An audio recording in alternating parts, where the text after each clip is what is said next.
से हम वर्णोच्चारण शिक्षा इस पुस्तक को प्रारंभ करते हैं।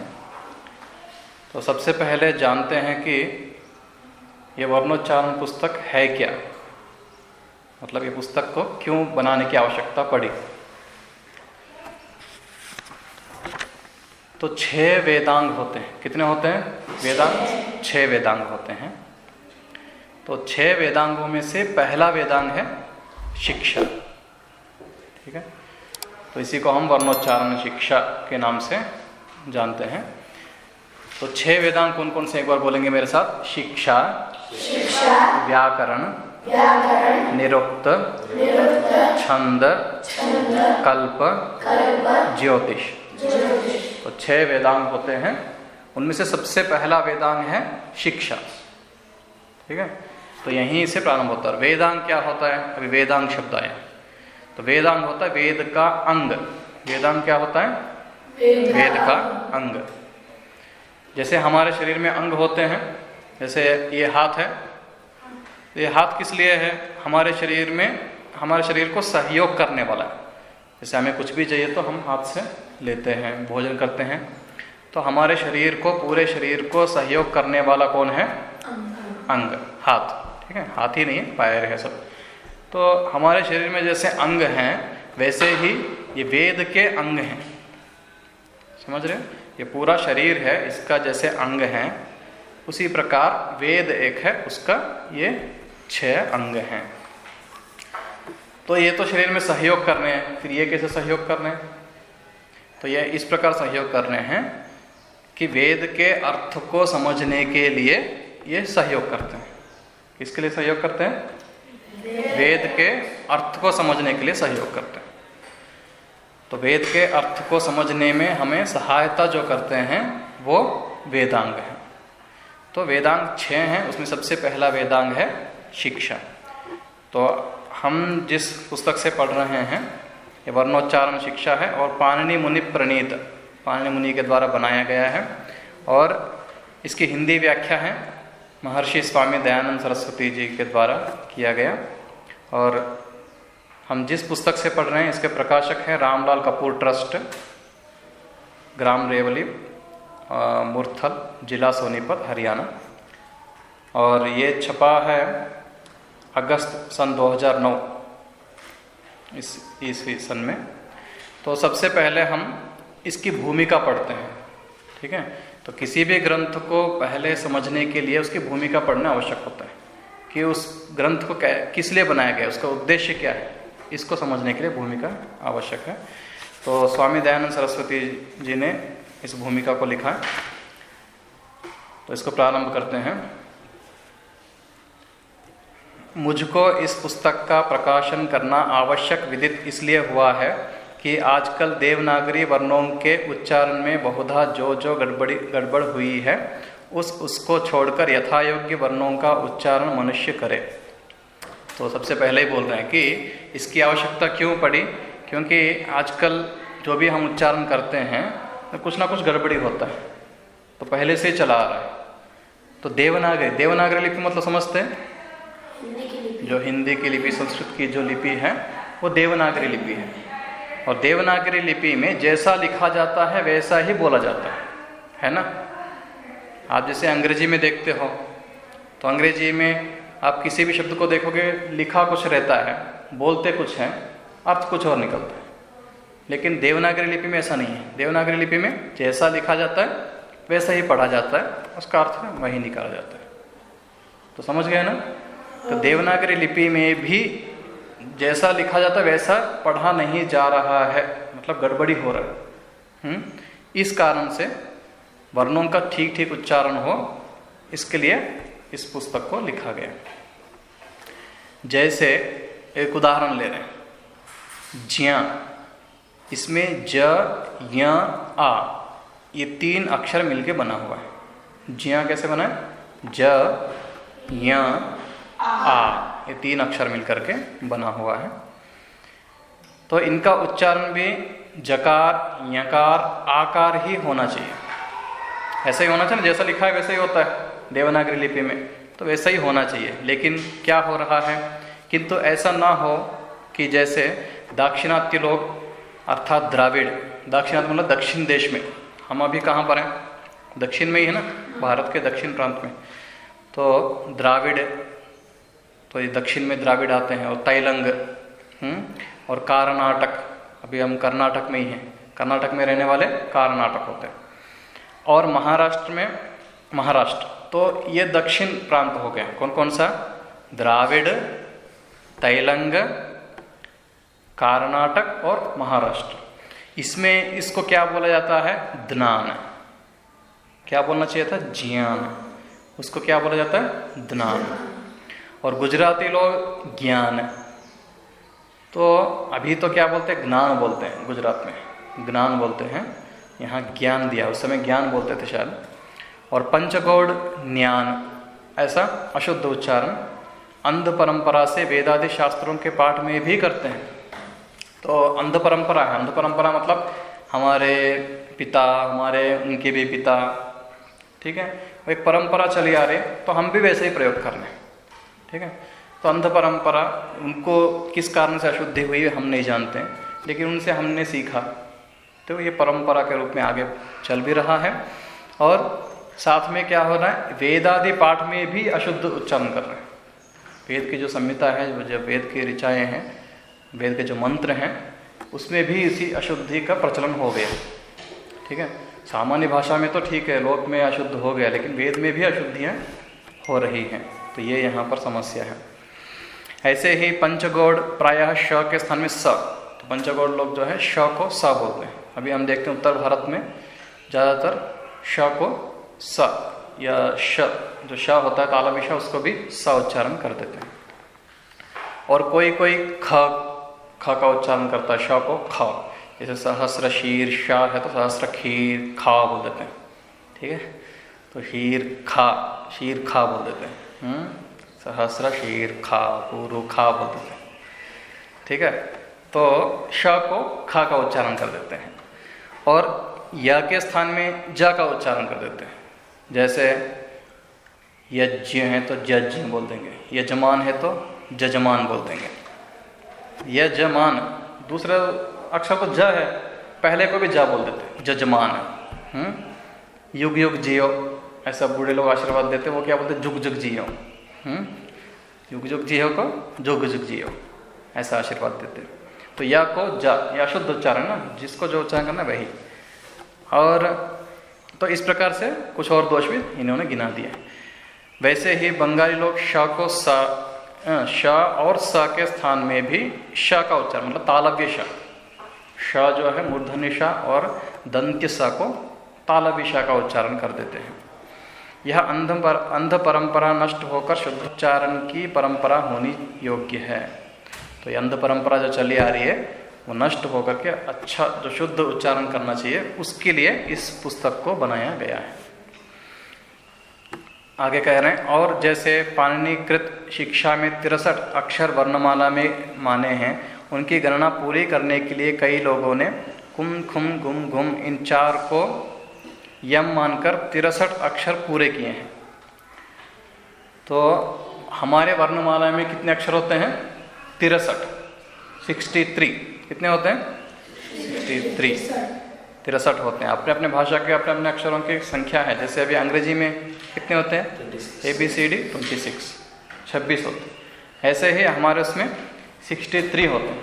अब 63 को पूरा करने के लिए कुछ लोग क्या करते हैं, पूरा नहीं हो पाता, 4 कम पड़ते हैं उसमें, तो 4 को जोड़ते हैं। कौन कौन से? कुम खुम गुम घुम, ठीक है।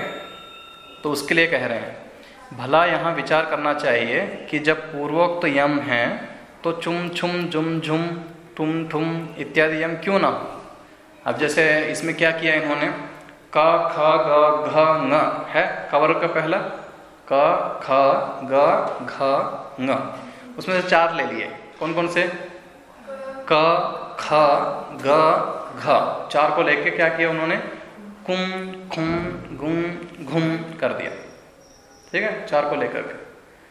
ऐसे ही फिर चवर को क्यों नहीं लिए, आगे भी ले सकते ना, च छ ज झ आगे चुम छुम जुम झुम करो, फिर टवर ले लो, टुम ठुम डुम डुम करो। ठीक है, कर सकते ना। तो इतना तो समझना चाहिए कि जब उनको यम कह रहे हैं, कुम खुम गुम घुम को यम कह रहे हैं, तो छुम छुम टुम टुम टुम टुम आदि क्यों नहीं है? ठीक है, तो ये गलत है कि पूरा करने के लिए हम जबरदस्ती उसमें नहीं जोड़ सकते। और जो कोई कहे कि पलिक्नी चखनतु जग्मिहि जग्नो इत्यादि में क ख ग घ ये वर्ण यम कहते हैं और प्रातिशाख्य में भी प्रसिद्ध हैं। तो और भी आगे बता रहे हैं, तो क्या इस बात को वे नहीं जानते कि वे वर्णांतर कभी नहीं हो सकते, क्योंकि वे तो कवर्ग में पढ़े ही हैं। तो क्या कहना चाह रहे हैं, जो अभी कुम खुम गुम घुम का उन्होंने क्या बताया, 63 वर्ण पूरा करने के लिए, 63 वर्ण पूरा करने के लिए क्या किया उन्होंने, कुम खुम गुम घुम, तो उसमें अनुस्वार लगा दिया, अनुस्वार लगा करके उन्होंने बता दिया। तो उसका उदाहरण भी दे रहे हैं, कौन सा, पलिक्नी। पलिक्नी में जो पहला क है, पलिक्नी में जो दिख रहा है ना पहला क, तो उसको क्या कह रहे हैं, वो कुम है। कुम मतलब थोड़ा अनुस्वार वाला है, अनुनासिक वाला, अनुस्वार नहीं अनुनासिक वाला है। अनुनासिक मतलब समझते हैं, मुख नासिका वचनो नासिका, सूत्र ही है। मुख और नासिका से जो उच्चारण किया जाता है वो अनुनासिक होता है। तो यहाँ पर थोड़ा अनुनासिक रूप में उच्चारण करना चाहिए, पलिक्नी। ठीक है, वो कैसे करते हैं पता नहीं, तो गलत है। वो कहते हैं जो पलिक्नी में जो पहला क है वो कुम है, और चक्खातों में जो पहला ख है वो खुम है, और जग्मी में जो पहला ग है वो गुम है, और जग्नु में जो पहला घ है घुम है। ठीक है, तो ऐसा उदाहरण देते हैं। तो ये कह रहे हैं कि ये यम कहलाता है। तो प्रातिशाख्य, प्रातिशाख्य मतलब समझते हैं, अपने अपने वेद का एक एक प्रातिशाख्य होता है। उसमें क्या होता है, व्याकरण के कुछ नियम होते हैं। क्या होते हैं उसमें, व्याकरण के कुछ नियम होते हैं। वर्ण का उच्चारण भी वहाँ पर कैसे करना चाहिए संहिता में, तो उसमें भी ये यम के रूप में कहीं कहीं माना गया है, तो वो भी गलत है। तो वो कह रहे हैं कि वो इतना भी नहीं जानते कि वो अलग वर्ण है। जैसे आपको पलिक्नी में क्या दिख रहा है, पलिक्नी में पहला क दिख रहा है, दूसरा क्या दिख रहा है, दूसरा भी क दिख रहा है कि नहीं, दोनों में क दिख रहा है, तो दोनों में क्या अंतर है, कुछ अंतर नहीं है। तो ये कह रहे हैं कि वर्णांतर कभी नहीं हो सकते, मतलब वर्णांतर मतलब दूसरा वर्ण। पलिक्नी में जो क है, पलिक्नी समझ रहे हैं, पलिक्नी में जो क है और एक जो क है पलिक्नी, तो दोनों में जो क आ रहा है, पहला जो है दूसरा भी वही है, अलग तो नहीं हो सकता ना। तो पहले को आप अलग कैसे कह रहे हो कि पहला वाला कुम है तो दूसरा वाला कुम क्यों नहीं है? ऐसा प्रश्न उठेगा ना। चखनतु में पहला वाला खुम है, दूसरा वाला खुम क्यों नहीं हो सकता? तो इसमें यह है कि पलिक्नी चखनतु जग्मि जघ्नु, इसमें जो पहला क ख ग घ दिख रहा है, ये क्या है, कुम खुम गुम घुम है। तो हमारा प्रश्न ये है कि दूसरा जो क ख ग घ दिख रहा है वो कुम कुम गुम गुम क्यों नहीं है? ठीक है, हमारा प्रश्न ये है। तो इतना भी नहीं जानते कि वो वर्णांतर नहीं है। वर्णांतर मतलब दूसरा वर्ण नहीं है, वही वर्ण है। जो क पलिक्नी में जो दो क हैं वो वही वर्ण है। तो आगे देखो, तथा अपाणनीय शिक्षा को पाणिनीय कृत मान के पाठ किया करते। तो पिछला जो प्रसंग गया, इसमें क्या कहना चाह रहे हैं कि 63 वर्णों को पूर्ण करना है तो जबरदस्ती नहीं करना आपको। 63 वर्ण जो पूरा करना है उसको भी जबरदस्ती कुमकुम गुम कहीं से ला करके उन्होंने कह दिया, पर वो गलत है। तो इस वर्णोच्चारण शिक्षा में बताएंगे कि 63 वर्ण कौन कौन से हैं। ठीक है, वो यम कौन कौन से वो भी बताएंगे। तो इसके लिए पहले ही भूमिका में बता देंगे कौन कौन से दोष बाहर हो रहे हैं। तो फिर आगे कहते हैं, तथा अपाणनीय शिक्षा को पाणिनीय कृत मान के पाठ किया करते हैं और उसको वेदांग में गिनते हैं। तो अपाणनीय शिक्षा को, जो पाणिनीय मुनि कृत नहीं है, पाणिनि मुनि ने नहीं बनाया। ये जो हम वर्णोच्चारण शिक्षा पढ़ रहे हैं ये पाणिनि मुनि ने बनाया, लेकिन जो पाणिनि मुनि ने नहीं बनाया उसको भी पाणिनि मुनि कृत मान करके उसको वेदांग के रूप में गिनना भी शुरू कर दिए हैं। तो उस विषय में बोल रहे हैं कि क्या वे इतना भी नहीं जानते कि अथ शिक्षाम प्रवक्ष्यामि पाणिनीयम मतम यथा। तो इसका अर्थ बता रहे, मैं जैसा पाणिनि मुनि की शिक्षा का मत है वैसी शिक्षा करूँगा। इससे स्पष्ट विदित होता है कि यह ग्रंथ पाणिनि मुनि का बनाया हुआ नहीं है, पाणिनि मुनि का बनाया नहीं, किंतु किसी दूसरे ने बनाया है। तो इसी से स्पष्ट हो रहा है क्या है उसमें। सबसे पहला जो वर्णोच्चारण शिक्षा मतलब शिक्षा ग्रंथ जो मिलते हैं वो दो तरह से मिलते हैं, एक सूत्रात्मक और दूसरा श्लोकात्मक। कौन कौन से? सूत्रात्मक, श्लोकात्मक। तो श्लोकात्मक में पहला श्लोक क्या आता है वहाँ पर, अथ शिक्षाम प्रवक्ष्यामि पाणिनीयम मतम यथा। अब मैं शिक्षा को बताऊंगा जैसे पाणिनि मुनि ने बताया था। इसे स्पष्ट हो गया ना। तो बताने वाला कौन है? पाणिनि मुनि है? नहीं है ना, इसी से स्पष्ट हो रहा है। मैं अभी शिक्षा को बताऊंगा जैसे पाणिनि मुनि ने बताया था। इसे स्पष्ट हो रहा है कि पाणिनि मुनि का नहीं है। पहले वाक्य से स्पष्ट हो गया कि मैं मतलब वहाँ कोई और है, कोई और व्यक्ति है, और लोगों ने इसको क्या मान लिया, ये पाणिनि मुनि का ही है। पाणिनि मुनि के जैसा मैं भी एक कोई ग्रंथ बना रहा हूँ, ये स्पष्ट रूप से उसने पहले ही कह दिया। तो पाणिनि मुनि के नाम से भी कुछ शिक्षा ग्रंथ प्रचलित हो गए, लेकिन पाणिनि मुनि का जो है असली में जो ग्रंथ है वो सूत्रात्मक है, श्लोकात्मक नहीं, सूत्रात्मक है। मतलब जैसे आप लोग अकुह विसर्जनीयाः कंठ्याः आदि पढ़ते हो, तो उस प्रकार से सूत्रात्मक ग्रंथ पाणिनि मुनि का। इसमें दो तरह से मिलते हैं फिर, लघु पाठ और बृहद पाठ। तो ये अभी जो हम पढ़ रहे हैं ये लघु पाठ है, इसमें कुछ सूत्र हैं, और बृहद पाठ में कुछ ज़्यादा सूत्र होते हैं। तो दोनों तरह से भी उपलब्ध होता है। दोनों भी पाणिनि मुनि ने बनाया? हाँ, दोनों पाणिनि मुनि ने ही बनाया है। हो सकता है वो जो बृहद पाठ है उन्होंने बनाया है, उसको फिर लोगों ने बाद में जा करके संक्षेप कर दिया, उसको लघु पाठ कर दिया, ऐसा भी हो सकता है। तो वैसे देखा जाए तो दोनों पाणिनि मुनि के ही हैं। तो यह लघु पाठ पाणिनि मुनि का ही कृत है। तो आगे फिर बता रहे हैं, ऐसे ऐसे भ्रमों की निवृत्ति के लिए बड़े परिश्रम से पाणिनि मुनिकृत शिक्षा का यह पुस्तक प्राप्त कर उन सूत्रों की सुगम भाषा में व्याख्या करके वर्णोच्चारण विद्या की शुद्ध प्रसिद्धि करता हूँ कि मनुष्यों को थोड़े ही परिश्रम से वर्णोच्चारण विद्या की प्राप्ति शीघ्र हो जाए। तो इस पाणिनि मुनिकृत शिक्षा को इन्होंने बहुत परिश्रम से प्राप्त किया, मतलब इनको मिला नहीं। जो उस समय के ब्राह्मण थे तो कहीं से पता किया, किसी के घर में गए, वहाँ पुराना वो लिपियाँ होती ना, हस्तलिपि जो, या इस तरह से जो भी उनको टूटा फूटा मिला, ये पूरा इस तरह नहीं मिला जैसा अभी हमें पुस्तक रूप में उपलब्ध है। उनको वो हस्तलेख मिला है, या हो सकता है वो पांडुलिपि में जो लिखा हुआ होता है ऐसे। तो बहुत परिश्रम किया इन्होंने इसको प्राप्त करने के लिए, क्योंकि इन्होंने सुना कि पाणिनि मुनि की शिक्षा है, लेकिन कैसा है उन्होंने स्वयं देखा नहीं, स्वामी दयानंद सरस्वती जी ने। तो इसको प्राप्त करने में बहुत परिश्रम किया, तो कहीं से किसी के ब्राह्मण के घर से उनको प्राप्त हो गया। तो अब इसका उद्देश्य यही है कि वर्णोच्चारण की शुद्ध रूप से वर्णोच्चारण हो, इसका उद्देश्य यही है। मतलब थोड़े परिश्रम से भी हम ज़्यादा विद्या को प्राप्त कर सकें। फिर आगे कह रहे हैं कि इस ग्रंथ में जो जो बड़े अक्षरों में पाठ है वह पाणिनि मुनिकृत, और मध्यम अक्षरों में अष्टाध्यायी और महाभाष्य का पाठ, और जो जो छोटे अक्षरों में छपा है वह मेरा बनाया है, ऐसा सर्वत्र समझना चाहिए। तो इसमें उस समय जो छापे थे स्वामी दयानंद सरस्वती जी ने, तो उसमें जो बड़े बड़े अक्षर थे वो किनके हैं? पाणिनि मुनि के हैं, जैसे अकुह विसर्जनीयाः कंठ्याः इत्यादि। और जो मध्यम अक्षरों में हैं, जैसे यहाँ पर आ रहा है आगे अक्षरम नक्षरम विद्यात् इत्यादि, और सूत्र भी आते हैं बीच में, नीचे रुदात्तः उच्चे रुदात्तः आदि, वो जो हैं अष्टाध्यायी और महाभाष्य के हैं, वो मध्यम अक्षरों में हैं। और जो छोटे छोटे अक्षरों में, मतलब जो हिंदी में भाष्य लिखा गया है, तो वो छोटे अक्षरों में वह मेरा मतलब स्वामी दयानंद सरस्वती जी का अपना है। ठीक है, इति भूमिका समाप्ता। तो इस प्रकार से हमने इस भूमिका को देखा। कल से वर्णोच्चारण शिक्षा पाठ प्रारंभ करते हैं।